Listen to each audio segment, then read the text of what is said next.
for today is properties of addition and subtraction of fractions. So let us first go through the first property. According to the first property, we have fractions can be added in any order. Fractions can be added in any order. So what does this mean? Like in whole numbers, how we were doing? 1 plus 3 is equal to 4. 3 plus 1 also equal to 4. Means we are interchanging the addends. And what we are getting? We are getting the same sum. So same thing is written, you can apply it in fractions also. Like for example, 1 by 2 plus 1 by 3 is equal to 1 by 3 plus 1 by 2. Okay, the meaning of this property is this. Next property is addition of 0 to any fraction and subtraction of 0. Addition of 0 to any fraction, okay, and subtraction of 0 from any fraction results in fraction itself.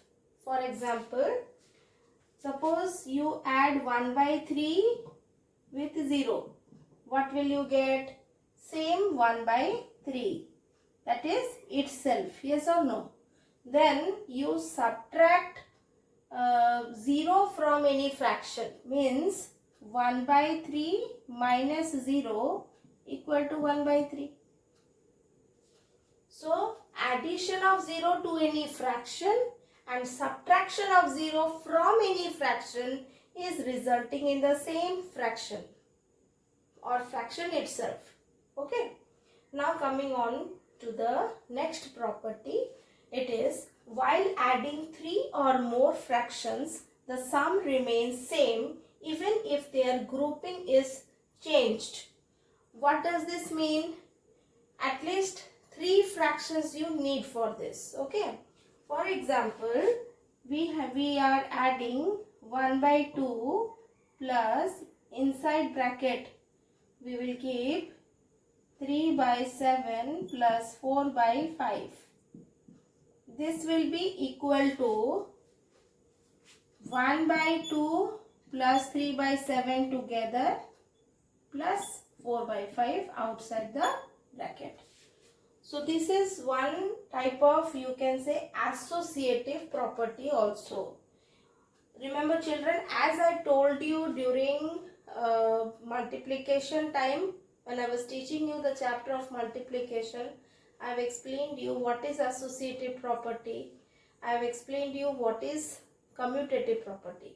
So here also the order property, whatever you have, this is also called as commutative property. This is also called as commutative property. Okay. Now this is called as associative property.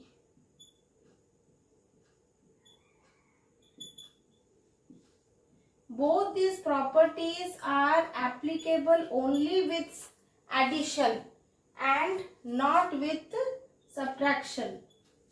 Okay, both these properties are applicable only. That is why you can see here fractions can be added in any order, and here also while adding 3 or more fractions, the sum remains the same even if their grouping is changed. So both these properties are applicable only to addition of fractions, not with subtraction. This property, the second property, you can see that addition of 0 to any fraction and subtraction of 0 from any fraction, both is resulting in the same fraction itself. Is that clear? So these 3 properties, I hope it is clear to everyone. Moving on to the fourth property, subtraction of a fraction from itself results in 0. Like for example, you take any fraction 1 by 93. If you subtract it from itself, means again you subtract it by 1 by 93 only, then the answer will be 0. So any fraction you take, If you are subtracting it by itself, then answer is 0. Next is order of fractions while subtracting them matters. What do you mean by this statement? Like we were doing ordering of fractions in addition, you will see that the sum does not change if you change the order. But here it matters. It means what? It means that any two fractions you take, suppose it is 2 by 9 minus 1 by 9 is not equal to, this is not equal to symbol, not equal to 1 by 9 minus 2 by 9. Is it clear? So the result of both the differences are not equal. That is why the statement is written as order of fractions while subtracting them matters. I hope it is clear.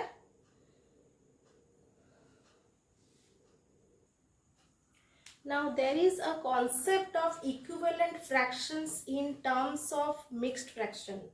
Okay, means how are you putting the concept of equivalence in mixed fractions? So, like for example, understand this question, 8 1 by 3 is equivalent to 7 4 by 3. So, how is this possible? How is this possible? So, if I have 8 1 by 3 here, I can break this whole number 8 as 7 plus 1 and 1 by 3 as it is here. Here you will write 1 by 3. Now after this, what you have to do, you have to make it as, like you have here 7 plus 1. Okay, 7 plus 1, 1 by 3. What does this mean? This 1, okay, this 1 you can also write as 3 by 3. So this means what it is? 7 plus 3 by 3, 1 by 3. Is it clear? Now what we can do, associative rule we are following, because here 8 1 by 3 also that is added, here also addition is there, here also addition is there. Okay, now what we can do, these two are like fractions, you can add these two and bring 7 outside. So we can write it as 7 plus, inside bracket it is 3 by 3 plus 1 by 3. So now what it will become, that is equal to 7 plus, you have 3, these are two like fractions, add the numerators, so you have 4 by 3. So that is equal to 7 4 by 3. So it is proved. So therefore it is proved that 8 1 by 3 is equivalent to 7 4 by 3. Okay, I hope you all have understood.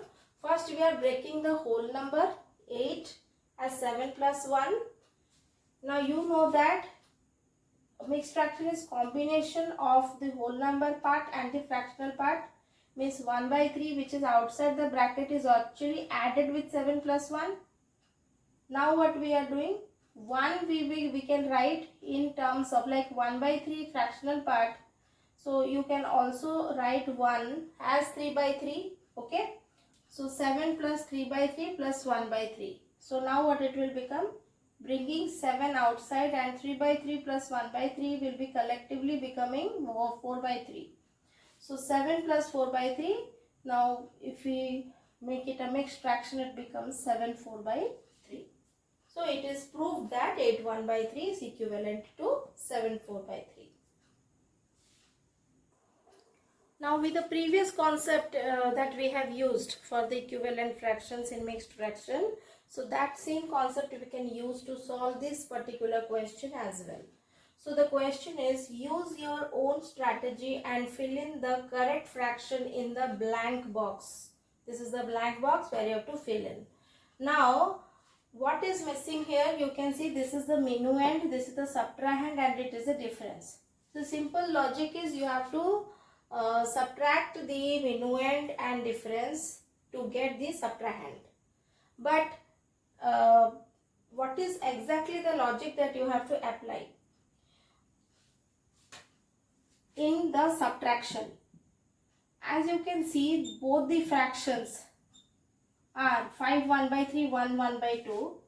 The whole number part is what? It is 5 minus 1 equal to 4. Instead of doing in this way, another one technique you can use. What is the technique? Let me tell you. First of all, you have to check the fractional parts 1 by 3 and 1 by 2, as you know that 1 by 3 is less than 1 by 2 because denominator is more, numerator being same, denominator is more here. So 1 by 3 is obviously less than 1 by 2. So now what we can do here is, you can take out the equivalent form of 5 1 by 3. Now as we know that 5 1 by 3 becomes what? This whole number previous, that is 4, it will become, and 1 by 3 will become 4 by 3. Because you are adding 1 from the whole number part to 1 by 3. Okay.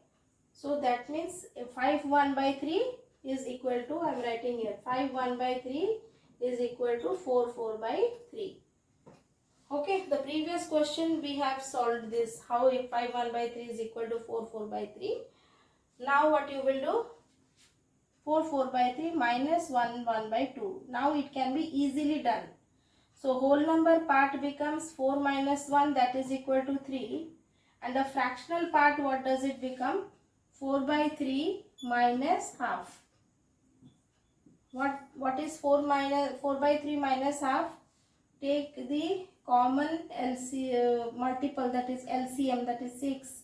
6 divided by 3, 2. 2 into 4 is 8 minus 6 divided by 2 is 3. 3 ones are 3. So that is equal to 5 by 6. Now we got the fractional part as 5 by 6 here. Whole number part is, I can write here, this is the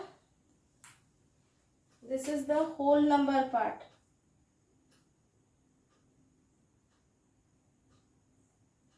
And this is the fractional part.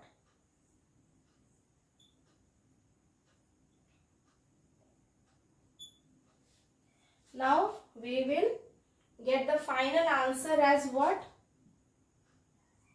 Both these two, 3 and 5 by 6 together becomes 3 5 by 6. So that is what we are supposed to write here in the blank space. So I hope you all have understood the concept of equivalent fraction in what?